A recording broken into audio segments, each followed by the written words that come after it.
Saudara, Anda masih bersama kami di Breaking News Kompas TV terkait dengan upaya penangkapan terhadap tersangka kekerasan seksual terhadap santri di Jombang, Jawa Timur, Saudara. Kasus dugaan ataupun kasus kekerasan seksual ini terhadap santri ini sebenarnya sudah terjadi lama, Saudara.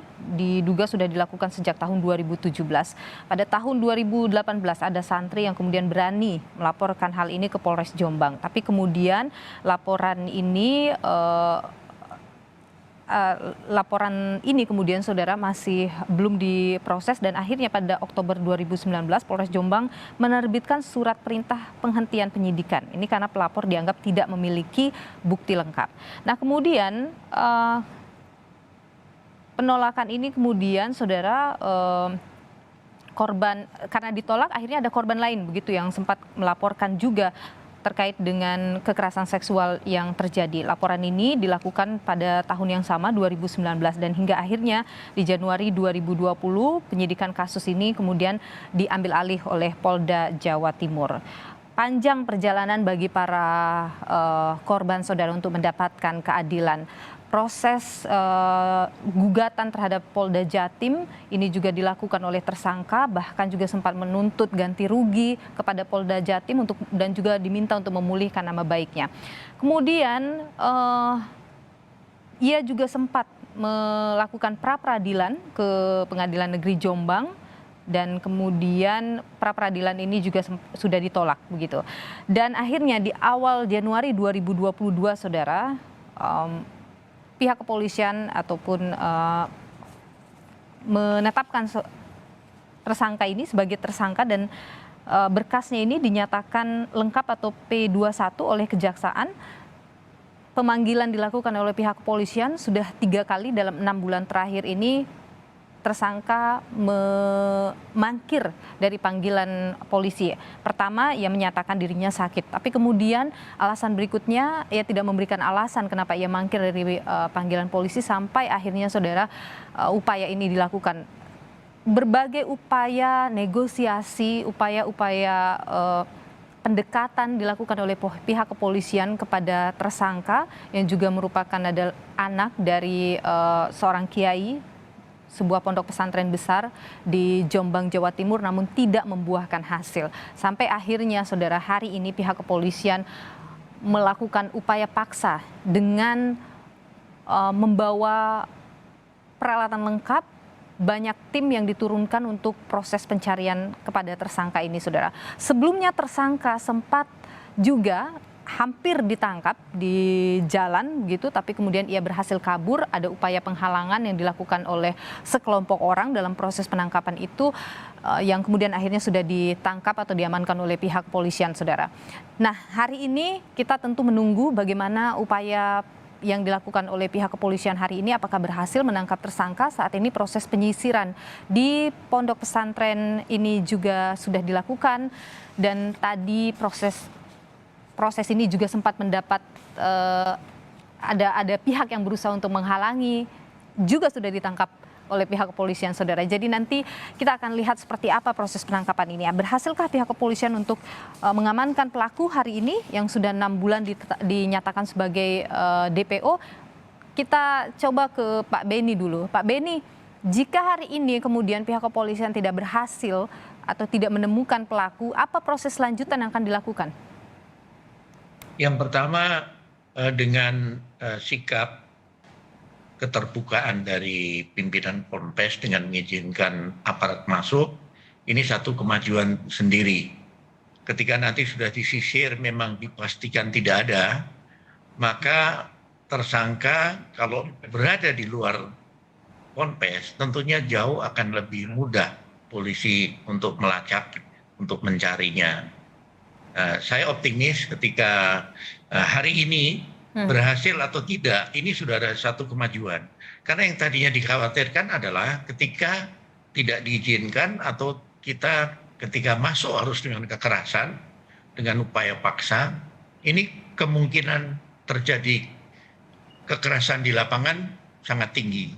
Tapi hari ini meskipun beberapa tadi ada korban dari pihak polisi, tetapi polisi diizinkan untuk menyisir di dalam pondok pesantren sendiri. Jadi nanti ada tekniknya sendiri lah. Saya yakin teman-teman sudah biasa untuk nanti menggunakan peralatan yang ada untuk melacak tersangka ketika dia ada di luar ponpes. Pak Beni, apakah memang ada batas waktu begitu dalam proses pencarian kepada tersangka, misalnya berapa jam polisi akan berada di satu tempat atau menyisir satu tempat untuk menemukan seorang tersangka? Nah, tidak ada pembatasan waktu. Oke. Lebih-lebih kalau ponpesnya dengan luas yang cukup, kemudian banyak bangunan, karena yang harus digeledah kan tidak hanya kamar-kamar, termasuk di langit-langit itu. Kalau sembunyi di atas langit-langit sering terjadi, atau jangan-jangan sembunyi di kamarnya orang tuanya bisa juga. Artinya dia akan lakukan maksimal untuk supaya tidak tersentuh atau tidak diketahui oleh aparat. Tapi aparat harus berpikir lebih dari dia. Oke, itu artinya bisa sampai malam juga nih polisi berada di sana? Bisa. Oke, apakah kemudian akan ada penyisiran lebih luas misalnya? Ini kan saat ini penyisiran hanya di dalam pondok pesantren saja. Ya, penyisiran berikut adalah CCTV. Oke. CCTV yang ada di sekitar ponpes, jalur-jalur, jalan-jalan yang sekitar ponpes, apakah ada pergerakan mobil pada jam-jam ketika aparat datang, itu kan biasanya begitu. Sudah difikirkan bahwa begitu aparat mau masuk dari depan, mungkin dia lewat pintu belakang atau jalan tikus. Oke, Pak Beni, apakah mungkin kita tidak tahu ya, apakah tersangka ini berada di ponpes ini saat ini karena dia sudah berkali-kali berhasil kabur dari polisi begitu. Apakah mungkin juga upaya hari ini bocor juga ke dia dan mungkin dia tidak ada di sana? Segala kemungkinan tentunya harus kita hitung. Oke. Minimal hari ini sudah berhasil masuk dan menyisir. Itu satu kemajuan. Sehingga nanti kalau berikutnya akan dilakukan, itu setidaknya sudah tidak ada hambatan lagi. Oke, jadi ini semacam sinyal bahwa pondok pesantren sudah terbuka untuk menerima polisi yang ingin melakukan penangkapan terhadap tersangka, begitu Pak Beni? Betul, jadi kita perlu memberikan apresiasi kepada pimpinan pondok pesantren yang sudah membuka diri untuk aparat tanpa perlu memaksa melakukan penyisiran. Oke, baik. Ke Kang Asep dulu. Kang Asep, apa dukungan yang perlu, karena kita tahu bahwa ini juga isu yang kemudian agak sensitif ya, Kang Asep banyak menyebut begitu. Tapi apa yang perlu diperhatikan di sini nantinya, ke depannya begitu? Yang pertama saya kira masyarakat sekitarnya, terutama juga pada umumnya masyarakat Indonesia, harus mempercayai bahwa ini bukan fitnah terhadap institusi pesantren. Ada oknum di kan yang kebetulan anak seorang kiai pimpinan pesantren melakukan perbuatan kejahatan seksual. Jadi jangan sampai nanti seolah kesannya bahwa ini adalah kriminalisasi terhadap pesantren, terhadap ulama, terhadap santri. Nah ini yang perlu diwaspadai. Tapi saya bersyukur karena kalau lihat pergerakan media sosial dan semua, ya semua mendukung apa yang dilakukan oleh pihak kepolisian. Tahapan-tahapan kepolisian ini saya kira perlu kita dukung. Artinya semangat untuk tetap menangkap orang yang bersangkutan. Tapi saya berharap mungkin ya sore ini atau siang ini yang bersangkutan menyerahkan diri secara baik-baik lah. Kalau menyerahkan diri baik-baik kan aman-aman saja kan sebenarnya, tapi yang kita khawatirkan tadi ya kejadian-kejadian sebelumnya takut diulang ya, penyangkalan, membawa senjata, melawan, menantang, itu yang kita khawatirkan. Tapi perlu dipahami ya sekali lagi bahwa publik sekarang sudah tahu bahwa yang dilakukan oleh kepolisian adalah penangkapan terhadap yang bersangkutan. Dan saya katakan lagi, yang bersangkutan kalau penangkapan salah, sekali lagi penangkapannya salah tidak sesuai prosedur, silakan pra peradilan kan, gampang kok ya. Nah, tapi sekarang kita bersyukur apa yang dikatakan Pak Beni, ada langkah-langkah sudah masuk. Cuman jangan sampai nanti keluar dari lubang tikus dan sebagainya. Tapi saya kira kepolisian sudah tahu lah, saya kira pergerakan-pergerakan yang bersangkutan, dan kita berharap semua berdoa bahwa yang bersangkutan bisa tertangkap hari ini gitu. Yang inilah pertama. Oke, dukungan juga kan diberikan juga oleh banyak pihak ya Pak Asep, Kang Asep, terkait dengan proses penangkapan terhadap tersangka ini. Artinya itu sebenarnya sudah cukup begitu untuk kalau tadi Pak Beni menyebut soal menjaga kondusivitas, sebenarnya itu sudah cukup membantu untuk menjaga kondusivitas nanti dalam proses penangkapan tersangka.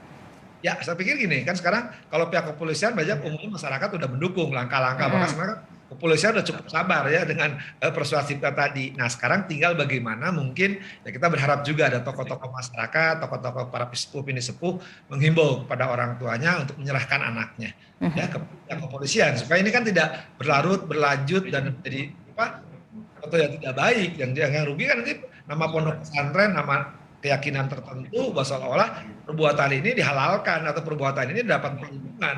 Tapi kalau sekarang misalkan dengan bantuan bahwa kepolisian sudah bergerak sudah prosedur hukum, kemudian juga ada tokoh-tokoh para pini sepuh ya menghimbau kepada pimpinan pondok pesantren bahwa yang dilakukan itu oleh kepolisian adalah proses hukum yang seharusnya saya katakan tadi kan bahwa kalau yang bersangkutan merasa itu adalah fitnah atau tidak salah, mari kita lihat awal nanti di pengadilan gitu kan bahwa ini ada kesalahan dari penegak hukum. Kita kan juga, tapi sebaliknya kalau ini betul-betul dilakukan oleh seorang didik, seorang yang ada di lingkungan pesantren melakukan perbuatan terhadap santrinya apalagi terhadap di bawah umur dan itu kategorinya perkosaan. Saya kira ini yang harus tidak bisa ditolerir. Oke, apa yang menurut Anda perlu untuk diantisipasi nanti oleh jaksa utamanya dalam proses di pengadilan nanti? Ya, saya kira diantisipasi ketika Perpres 21 dan kita berharap oleh kepolisian tertangkap kemudian diserahkan kepada kejaksaan, ya kejaksaan secepatnya menyerahkan karena di KUHP juga sebut kalimat segera setelah mendapat limpahan berkas dari pihak penyidik, dan segera membuat dakwaan dan segera melimpahkan kepada pengadilan. Apa maksudnya? Ajasa peradilan itu sebenarnya mudah biaya ringan, dia percepatan penyelesaian perkara, jangan sampai tertunda nanti ada kejadian-kejadian yang kita harapkan dan juga sama sepatnya. Ketika jaksa pengalaman lah membuat dakwaan kekerasan seksual itu udah di luar kepala, jadi harus sekarang disiapkan itu ya. Ketika mengambilkannya sejarah limpahkan ke pengadilan dan saya mohon juga pengadilan menunjuk hakimnya yang memang ya pengalaman di bidang ini, spesialisasi tahu di bidang kekerasan seksual. Nah, kita juga memang antisipasi juga dan saya katakan jangan sampai ya, tapi kita berharap lah ya semua juga tunduk patuh terhadap hukum ya. Tetap jangan sampai melakukan perbuatan perlawanan kembali di pengadilan. Karena kalau sampai perlawanan di pengadilan ya suka nggak suka, Mahkamah Agung harus turun tangan memindahkan tempat jejak sidang supaya yang aman gitu kan. Oke, Anda melihat ada potensi itu? Ya, kalau sekarang lihat pergerakan kemarin kan, ini pertama lihat itu udah 2 tahun. Kemarin ke DPO, hanya menjatuhkan berangkat. Itu tadi katakan ini, dia coba membawa senjata tajam, membahayakan sekali. Ya. Nah, bayangkan kalau kepolisian mungkin kekuatannya banyak. Pengadilan nanti kan kekuatannya tetap aja kan minta bantuan polisi juga kan, nggak bisa polisi di pengadilan nggak ada aparat penegak yang kan tetap akan minta bantuan Polres Jombang juga kalau itu di Jombang dan setidaknya pasti seperti pengamanan persidangan mengkhawatirkan mereka mengerahkan masalah gitu, tapi kita berharap tidak lah itu ya sekali lagi biar ikutin persidangan ini, tapi kalau itu terjadi mungkin antisipasi kita maupun pengadilan seperti udah kemudian yakin lah ya, ada hukum baik maupun pengadilan sudah siap, tapi setidak-tidaknya antisipasi tadi ya membantu dorongan moral maupun kekuatan kepada para penegak hukum itu harus tetap dilakukan oleh para pimpinannya. Oke, tapi Kang Asep kalau kita lihat upaya-upaya melawan yang dilakukan oleh tersangka dalam beberapa kali proses upaya penangkapan dari polisi ini kan orang-orang yang menghalangi ini sudah ditangkap polisi, sudah diamankan. Jadi menurut Anda masih ada potensi penghalangan serupa yang akan terjadi? Posisinya kan kalau kita lihat mungkin sudah melemah begitu, bisa kita bilang begitu? Tadi kita analisa Pak Benny benar, misalkan bahwa saya setuju sekali ya bahwa kekuatan mereka melemah, tapi kan jangan kita terpesona oleh kelemahan-kelemahan itu. Siapa tahu nanti ya ketika penuntutan apalagi di pengadilan mereka juga bisa kambuh lagi, gitu kan? Kita tidak tahu, tapi sekali lagi kita berharap itu tidak terulang. Ada pelemahan-pelemahan setelah itu mereka menyadari. Tapi kita tetap semua harus antisipatif. Oke. Kan fakta juga mengungkap ketika menyidangkan tokoh tertentu yang sifatnya sensitif ya karena menyangkut kearifan lokal, menyangkut keyakinan, biasanya masanya itu kan mereka membabi buta. Nah, yang babi buta ini kayak ya itu yang dikhawatirkan. Baik, Kang Asep. Iya, baik.